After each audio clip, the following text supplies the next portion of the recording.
Hi everyone, how are you?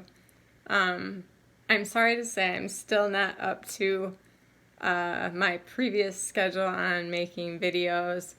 Part of the problem is, and I may have already said this, and that is that I got a new car, and with that new car I needed to get a new holder for my phone so that I can videotape on the go. So many of my previous tapes were made when I'm alone in the car. It's the perfect opportunity because I can multitask. I can make the video and isolate myself so that people aren't coming in and talking, and it's just a good opportunity for me. And since I got this new car, it took me a while to get a holder for the phone, and then I got one and I made my first video in the car, and needless to say that did not work out well. I'm gonna have to figure out a different way of doing it in this vehicle. So that is one of the things still slowing me down with getting back to my old schedule. I used to have regular days that I would drive and make videos, and without those days I'm finding it harder to get videos squeezed into the schedule. Today I did want to sit down and talk with everybody about air travel, and I know I have visited this topic before, but recently there have been some questions about air travel, and so I was going to cover it again. First, I am going to say that I have previous videos that you can go back to. Some of them are just of trips, and during those trips I might answer some questions that you may have, or some things that happened to me may be of interest. You might find something that will be of usefulness in any one of those videos, and those trip videos are video 6. Actually, video 6 is to travel or not to travel, and that one I just talk about all the pros and cons of traveling in our situation with COPD or PAH.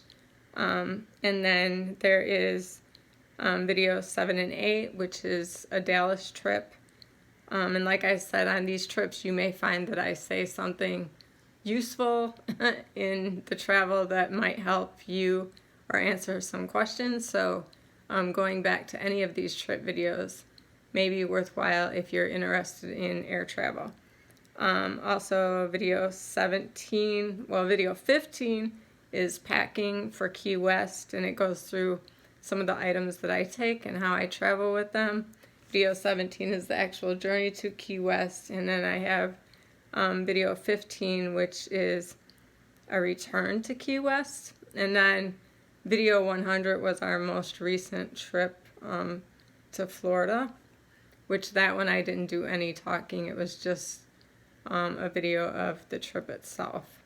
Normally with the trips I do some talking and going through some of the things that we go through. But on this video I was going to cover some more things that maybe my opinions have changed some since previously videotaping, so you may find that some information that I've given in the other earlier videos, maybe with my situation some of it has changed, and maybe some of my feelings or views or things of helpfulness, my ideas may have changed some, which kind of happens as we progress, either through knowing more or as our disease changes a bit. So I thought I would try to help some of the people that have asked questions, maybe in some way, by answering the way that I see things or the way they work out for me. First, I want to say that with air travel, it can bring up a lot of anxiety or stressfulness, just in the amounts of distances that we often have to cover in the airport. The time constraints that we're under, because obviously if we don't make it to our designated area for the flight in time, we would miss our flight, and nobody wants to do that. And then just the anxiety that we feel when we're in the air, because obviously you're not in your normal circumstances, and so that can bring on some extra anxiety. I will say though, and this is just my opinion, and I'm not trying to minimize anything, because I know COPD in itself is a very serious disease, as I'm very familiar with because I have it. But also PAH definitely complicates things, in my opinion, for air travel. So if you have only COPD, I think the air travel might be a little bit easier than if you have a combination of the COPD and PAH. And the reason I think that is because with PAH, your pressures are greatly affected by the air pressure in the plane. So it definitely adds a whole nother element to it. COPD, I think, is also a little bit more of a straight line disease. So in other words, it's maybe the same day after day, with small variants like the weather, humidity, air quality may affect. And then if you have an exacerbation, it could cause some up and down in your the way you feel.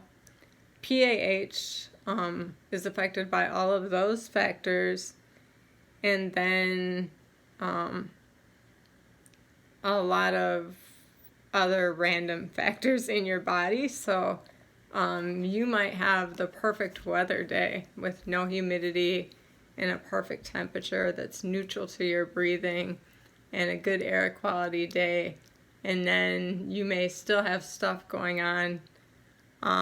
It can be affected hormonally and with blood pressures and heart rates, and like there's just so many other things that also affect it, that I think it just adds one more unknown to the factor of air travel, along with the pressures and everything. So I think the first thing to realize with either one is that a lot of the anxiety that happens with us happens in our head. So if we can get on the plane and settle our mind, it's going to go a long way in making the trip much more enjoyable. I know that when I used to first get on the plane, and we would get up in air and it would start feeling a little bit more difficult to breathe, if I wasn't careful, my mind would run away with me with that whole feeling. And then, of course, it would get worse and harder to breathe. So you want to be careful with that. I travel with oxygen, obviously. I use the Inogen 1-3. And I always have my handy dandy O2 meter. It also monitors my heart rate. That way, if I am feeling some anxiety, I can often check my heart rate and O2 levels, and it'll confirm that everything's okay. And once that happens, it becomes a little bit easier to relax.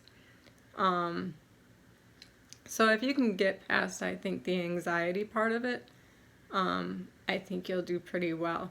The other thing that I also know too, that with my pH, is that with the pressures and the difficulty it makes breathing, when I am in the air, I do not walk around at all on the flights. So I go to the bathroom before I get on a plane, and I pretty much stay put in my seat until the flight is over. This way I don't have to worry about getting out of breath due to movement in a high altitude area. And it's just what I found that works for me a lot easier. Also, in mentioning that, I take shorter flights. So we like to keep our flights like 2 to 3.5 hours at a time maximum. So if we're traveling to somewhere that takes longer than that, say a 5-hour flight, then I would take a connecting flight. So we would definitely have a change of planes or a stop at least in between, so that I could get up and move around some, use the bathroom if I need to, and just kind of give my body and the pressures a little bit of a break from the high altitude. So this has worked out extremely well for us, and we have stuck to that way of flight travel now for this whole entire time that I've had COPD and PAH, because we have found that it works so well. Let's see, another thing that I definitely do is we travel with everything medical on our person. So as far as I take an in-room concentrator, it's a smaller Inogen 100. It fits in a carry-on suitcase. I take that so that I have continuous air in the room. And then I travel with my Inogen 13, which is my portable oxygen concentrator, which is pulse air up to 5 pulse. And we travel with that on us. Many extra batteries, all my meds, extra hoses, anything that has to do with what I need medically, we definitely keep on us with, in the airplane. And that is, for one, so that nothing gets damaged as far as any of the concentrators. We're the only people handling them. And 2, so that nothing gets lost and we end up being somewhere without something that we need. Also, if any flights or anything gets canceled, we haven't sent anything away to go underneath the plane, and we don't have to go through trouble to get it back. If we ended up that a flight was canceled after we turned in our luggage, we ended up staying and waiting for a different flight. So this way, no matter what, we have everything that we absolutely need. I always take all of my meds instead of, like, if you're leaving, some people will pack, like, if you're going for 6 days, they might take 6 days of meds and have it packed into a little, one of those, carriers that have all your meds for each day. I always take the whole bottle, because if anything goes wrong and we end up being somewhere for longer than we planned, I do not want to have to go through extra stresses and troubles to get the meds that I need for the time that I'm going to be there. So that is another thing. Now, since the last trip, after we got back and I was hospitalized and then put on the Trilogy machine, we are going to be adding another item to our medical arsenal that we're going to have to carry with us. And I am still figuring that out. I kind of have a pretty good idea of how we're going to do it and how we're going to add that on the Trilogy machine for sleeping. There's no way that now that I have the machine and I've gotten used to it and all the benefits that it provides, there's no way that even like for a 2 or 3 day trip that I would want to leave it behind, because it makes such a difference in my daily breathing and how I feel, that if I were to leave it behind, it would be like taking a trip and then probably feeling horrible the whole time that I'm there, with difficult breathing days, due to not having the help of the machine overnight. So, I don't even feel like that would be worth it. So, we are now working out ways to accommodate this extra equipment. And I, too, am now, after the last trip, not that we didn't have any trouble on the last trip as far as while we were away. After I got back, I got sick. And so now I'm a little bit gun shy just because of how that sickness happened. It was all with heart rate and stuff. And I think about it and kind of think that if I had been on a plane when that happened and the heart rate was out of control, what would have happened and stuff. And I too am trying not to let my mind run away with it. But it does make me mindful of some of the situations and how little control I might have over certain situations. So before we get back to flying, and I've never actually had a bad experience other than the anxiety and, getting used to traveling with the oxygen and, the normal stuff that one might be apprehensive about. I've never had a bad experience on the airplanes. So I have nothing logically to worry about. I just have to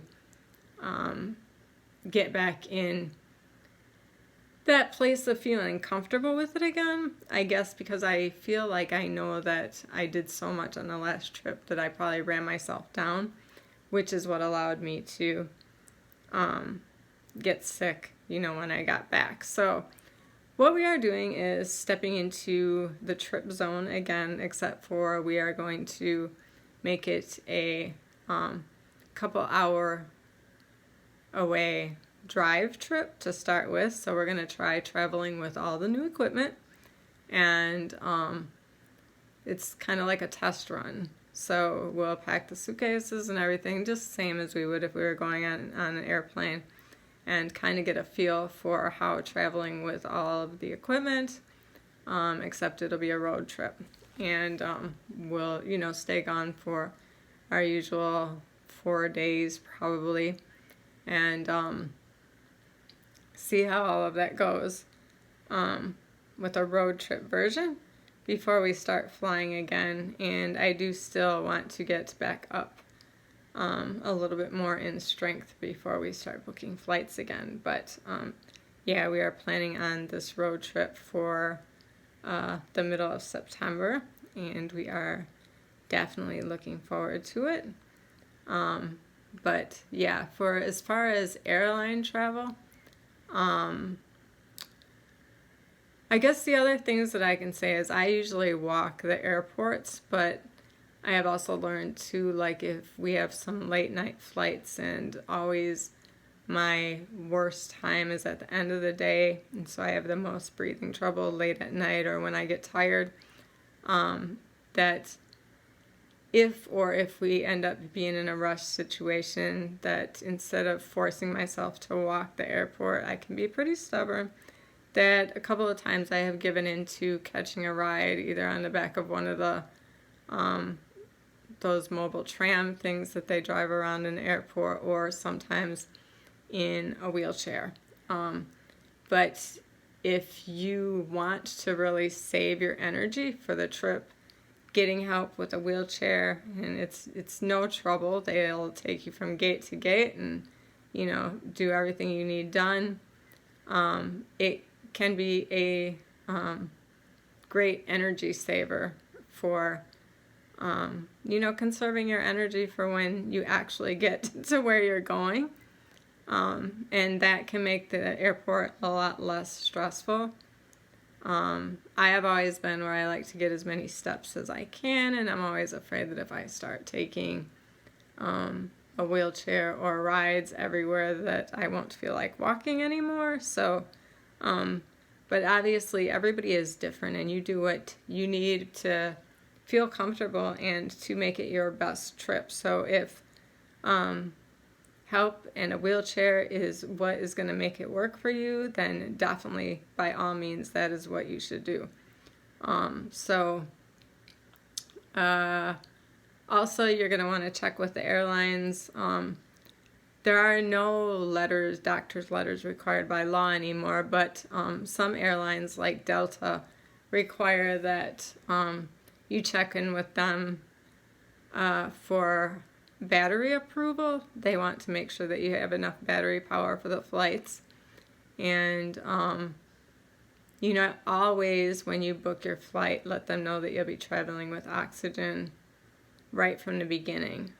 Some flights like Southwest allow you to do that right online, so you can book your tickets on their website and let them know that you're traveling with oxygen right from the website. Others, you will need to call in and do your flights. So you just want to make sure that they know that you're traveling with oxygen. And a lot of times too, they'll ask at that time if you'll need any help at the gate or, getting to the gate. And it's a good time to go ahead and let them know if you'll be using a wheelchair. Also, if you have more carry-ons than what they say they allow, you don't need to worry about that, because if it's medical equipment or for medical purposes, it's free. So they don't really limit you. Obviously you'll want to keep them to a reasonable size so that they can fit in the overhead bin or underneath your seat. But you can obviously have more carry-ons than what a normal or average person might be allowed to take on, because of it's a medical, for medical purposes or medical equipment. So, pack what you need and take what you need on board with you. They will definitely allow it. And most airlines are really good about being helpful with this. Trying to think if there's anything else that, a lot of times what I try to do too is sleep once I get on board, and I always bring a mask, one of the hospital masks. If there's too much coughing, or if I'm sitting next to someone who ends up doing a lot of coughing or whatever, I will pull out the mask and put it on. Some flights you don't hear any of that stuff, and some flights it's like a smorgasbord of sickness. Now, I've never caught anything from being on a flight or anything, so I don't really worry about that too much. Obviously, you'll just want to make sure that you wash your hands at appropriate times and, before eating. And something that also helps cut down too on the spread of germs, like when you're out and about in places like that, is you don't want to touch your face, your mouth, your nose as much as possible. So like just keeping your hands away from your face helps tremendously. And if I do have to do anything with my face, I do it, right after I wash my hands. So like if I had to run to the bathroom, or if we just got off the flight and I stop in the bathroom, wash my hands, and then I do any adjustments that I need with my face and that. But yeah, just keeping your hands away from your face and, not picking at stuff with your mouth and, different things, the 1,000 ways that we touch ourselves in a day. If you just become conscious of that, a lot of times you can, really minimize the times that you get sick. 2, you always want to make sure that all your shots are up to date. Obviously, the flu shot is an important one for people in our position with compromised immune systems and that. And I would definitely say you want all that stuff up to date before traveling. I don't really travel alone, and I don't know that I would. I imagine there are people that may have to do that, and I imagine that it can be done because you can get help, from gate to gate at the airport, and that I can see how that might make it a little bit more stressful. Always you're going to want to, whether you're traveling alone or with someone, always definitely allow yourself enough time that you're not rushing, because rushing just gets you out of breath. It gets me out of breath much more. So I try to always, I'd rather have extra time. I can always sit and people watch. That's always fun. Or mill about in the airport or whatever the case may be. But if I'm rushed, that definitely takes things in a different direction. So yeah, making your trip enjoyable has basically a lot to do with learning to settle your mind and relaxing, calming your anxiety, and just overall good planning. Obviously, you want to have all your arrangements for arriving, like if you're renting a car or how you're getting to your final destination, all your reservations. You just want to have everything intact so that you're not trying to worry about that stuff on the go, as well as, you know, getting around and everything else. So, yeah, I would like to wish you happy travels. I hope you enjoy any trips that you take, whether it be by plane, train, or automobile, however it is. Just enjoy. Have a good one, everyone. Thanks for watching. And if you haven't already, please subscribe. Thank you. Bye-bye.